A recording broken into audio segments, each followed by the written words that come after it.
There is a small forgotten town in the countryside, the kind of place where the streets grow empty after sunset and silence takes over as if the entire land is holding its breath. At the very edge of this town stood an old, abandoned house that no one dared to go near, especially after dark. Its roof was caved in at places, the windows were broken, and the walls were covered in thick layers of dust and moss, yet the house never seemed fully lifeless.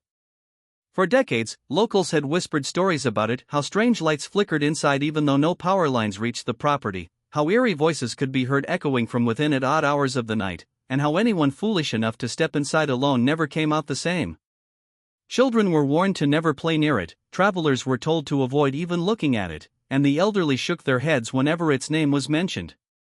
They called it cursed, a place claimed by beings that belonged to the unseen world. But as with all ghost stories, there are always those who refuse to believe, those who laugh at superstition, and one such man was about to test the truth for himself. The traveler was not from the town, he was an outsider passing through, a restless soul who carried only a backpack and a deep curiosity for the unknown. He had heard the stories whispered at the local tea shop earlier that evening, how the house was forbidden after midnight, how the walls themselves seemed alive, and how, at times, shadows moved even when no one was inside. The locals begged him not to get any ideas, their voices trembling as they described the terrors of the place, but instead of fear, he felt an odd fascination. Perhaps it was arrogance, or perhaps it was his hunger for adventure, but he decided that very night he would enter the house and prove to the villagers that their tales were nothing more than childish superstition. As the town fell asleep under the cold cover of darkness, he walked through the empty dirt path leading to the house. The air felt heavier the closer he got, as though the night itself was trying to warn him to turn back. The house loomed ahead, a jagged silhouette against the pale moonlight, its broken windows staring back at him like hollow eyes. He hesitated only for a moment before pushing the rusted gate open. It creaked loudly, almost like a groan of protest, and with that sound, it was as if the night grew even quieter. The traveler stepped inside, brushing past wild weeds that had swallowed the path, and with each step, a chill ran down his spine. Though the air outside was cool, inside the grounds of the house it felt unnaturally cold, biting through his skin and settling deep into his bones. He lit a small candle to guide his way and stepped into the ruined living room. Dust filled the air, cobwebs stretched across every corner, and broken furniture lay scattered like the remains of a forgotten life. At first, it was nothing unusual for an old abandoned house, and he smirked, shaking his head at the thought of the fearful villagers. Yet, somewhere deep inside, beneath his mocking grin, there was a faint, growing unease, a sense that the house was not truly empty, a sense that something was watching from the darkness, waiting. The traveler sat down on the cracked wooden floor, the candle flickering weakly in his hand as the shadows danced across the ruined walls. For a few minutes, nothing happened. The silence of the abandoned house was heavy, almost suffocating, yet it gave him a false sense of safety. He leaned back against the wall and let out a quiet laugh, thinking about how ridiculous the villagers were for fearing this place. But just as he allowed himself to relax, the air shifted, slowly at first, then all at once. The candle flame, which had burned steady, began to tremble violently, stretching tall and thin as if invisible breath was trying to blow it out. The temperature plummeted, colder than the night air outside, so cold his fingers ached and his breath became visible in the glow of the flame.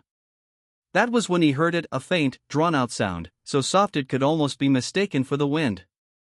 At first, he dismissed it, telling himself it was the night breeze sneaking through the broken windows. But the longer he listened, the more certain he became that it wasn't the wind. The sound had rhythm. It had intent. It was a whisper. He leaned forward, his heart quickening, straining to catch the words. The voice was distant yet sharp, echoing faintly through the hollow rooms of the house. It was not in any language he could understand, and yet, somehow, it carried a strange familiarity, as though it was meant only for him. He swallowed hard, every instinct screaming at him to leave, but his curiosity chained him in place.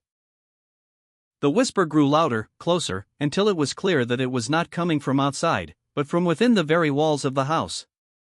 The traveler's skin prickled, goosebumps crawling across his arms as the sound slithered into his ears.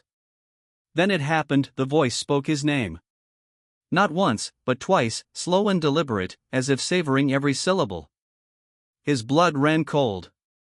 He shot to his feet, his candlelight shaking wildly in his trembling hand, casting long, jagged shadows that seemed to lunge at him from every corner.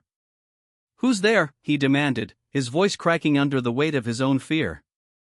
But there was no reply, only silence, followed by another faint whisper that circled him like a predator in the dark. The traveler spun around, trying to catch movement, but the house appeared empty. Still, the oppressive feeling of being watched grew unbearable. He could feel unseen eyes piercing into his skin, tracking his every motion, studying him as though he had trespassed into their domain. The candle sputtered, nearly dying, before flaring back to life. For the briefest moment, he thought he saw something in the corner of the room, a figure hunched low, half-formed in the shadows. But when he blinked, it was gone. His throat went dry, and he backed toward the doorway, every nerve screaming for him to escape, but his pride, his stubborn refusal to admit fear, held him back. He told himself he was imagining things, that his mind was playing tricks on him. Yet, deep inside, he knew the truth: the house was alive, and whatever had whispered his name was not done with him yet. The traveler's breath grew shallow, his chest rising and falling as though every inhale took more effort than the last. He clutched the candle tighter, its dim light barely holding back the swallowing darkness around him. The silence that followed the whispers was not comforting, it was worse, far worse, because it felt deliberate, like the calm before a storm. He stood in the middle of the decaying room, his ears straining for the faintest sound, and that was when he saw it. At first, it was only a flicker in the corner of his vision, a quick distortion of the shadows against the wall. He turned sharply, expecting to see the outline of furniture or perhaps the shape of his own body stretched by the candlelight, but what he saw made his blood freeze. The shadows on the wall were moving, slithering slowly, unnaturally, in ways that did not match the flame or his own movements. They twisted and curled as if alive, growing longer and darker until they stretched across the cracked floor like black veins. His mouth went dry, his mind screaming that shadows could not move on their own, yet there they were, shifting before his very eyes. The traveler stumbled backward, his candle nearly slipping from his trembling fingers, but the shadows only multiplied, crawling up the walls and across the ceiling, bending and breaking in ways no light could explain. He spun around in panic, and his heart dropped into his stomach. The shadows were not random. They were forming shapes. Rows upon rows of tall, faceless figures began taking shape on the peeling plaster walls. At first, they stood still, like outlines carved into the darkness itself, but then, they moved. Slowly, deliberately, in unison, as if bowing, rising, and bending again in a rhythm too precise to be coincidence. The traveler's knees nearly buckled beneath him as realization clawed at his mind. These were not tricks of the light. These were figures. Entities. Beings. The air grew heavier with each passing second, pressing down on his chest, squeezing the air from his lungs. His candle flickered violently, the flame stretched thin as though it too was suffocating in the presence of something unseen. Then, without warning, every figure on the wall turned their heads toward him at once. Dozens of faceless shadows, their hollow forms locked on him, their attention as sharp and crushing as a blade pressed against his skin. His heart hammered so loudly in his chest he thought it might explode. He wanted to scream, to run, to break free from the nightmare unfolding before him, but his legs felt nailed to the ground. The figures began to sway again, but this time there were whispers, faint and overlapping, filling the room with a sound that was neither human nor animal. It was a chorus of voices, echoing in tones too deep and too hollow to belong to the living. The traveler covered his ears, but the whispers grew louder, pouring directly into his head, shaking him from the inside. The room darkened further, the candlelight shrinking as though being devoured by the shadows themselves. In that suffocating moment, he realized he was not simply inside an abandoned house. He was inside a gathering place, an unholy assembly of beings that did not belong to this world. And they had noticed him. The traveler's body trembled uncontrollably, his heart thundering in his chest as the faceless shadows swayed in eerie unison. The whispers had grown into a suffocating chorus, overlapping and echoing from every corner of the house, their tones so deep and hollow they seemed to bypass his ears and crawl straight into his skull. He staggered back, clutching his head, his candle sputtering until it was nothing more than a thin ember of light, struggling desperately against the consuming darkness. His breath came in ragged gasps, each inhale feeling heavier than the last, as though the very air around him had been poisoned. And then, silence. The whispers stopped all at once, leaving a ringing void in their absence. The sudden stillness was worse than the voices, more terrifying than the shifting shadows, because it felt intentional, like the room itself was holding its breath in dreadful anticipation. He dared to look up, and his stomach dropped into ice. One of the faceless figures had separated itself from the rest.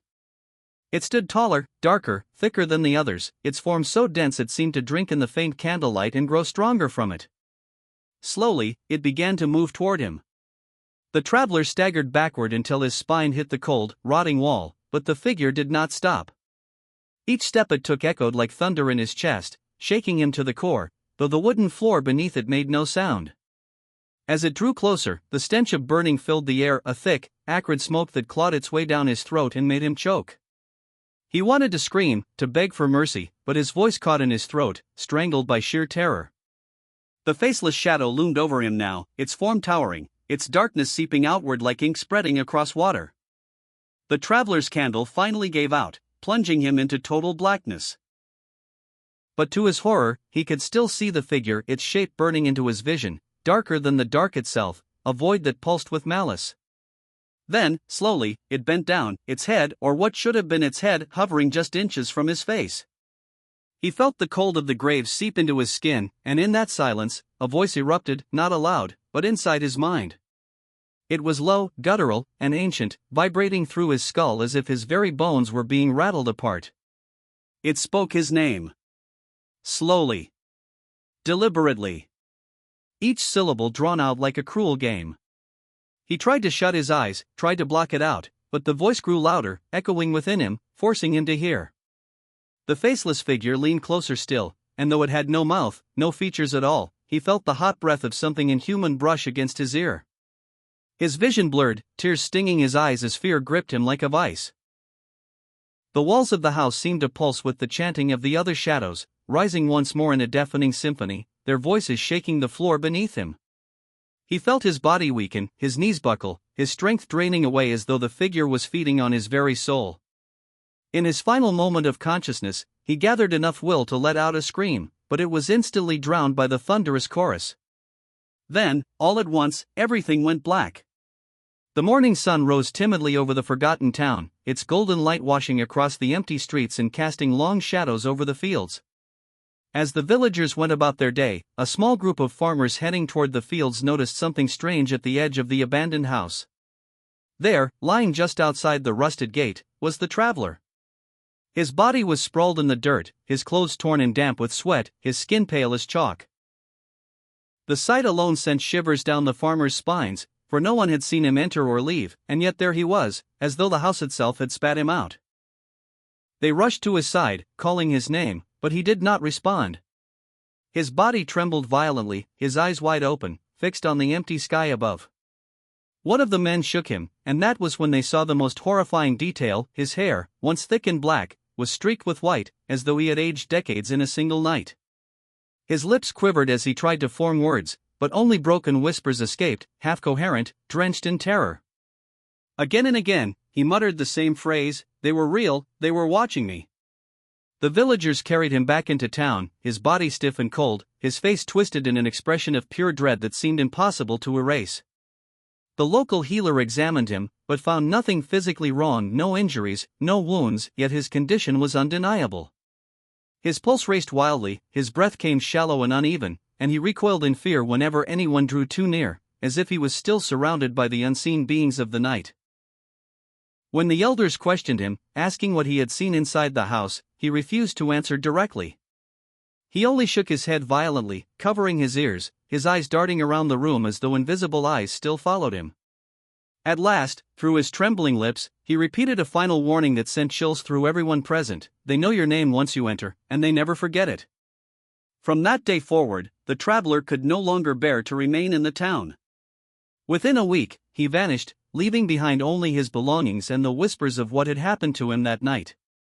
The villagers, already wary of the house, now sealed it off entirely. Boards were nailed across its rotting doors and windows, a crude attempt to trap whatever darkness lingered within. Parents forbade their children from going near, and travelers passing through were given stern warnings to avoid the cursed place at all costs. Yet, despite their efforts, the legends only grew stronger. Some claimed that on certain nights, when the moon was high and the wind still, strange chants could still be heard drifting from the abandoned house, as though the unseen congregation still gathered within its walls. Others swore they had seen shadows moving in the broken windows, their faceless forms swaying in rhythm, waiting for another soul foolish enough to step inside. And though the house stood silent by day, the people of the town knew that the house was alive, and that once you entered, you would never truly leave.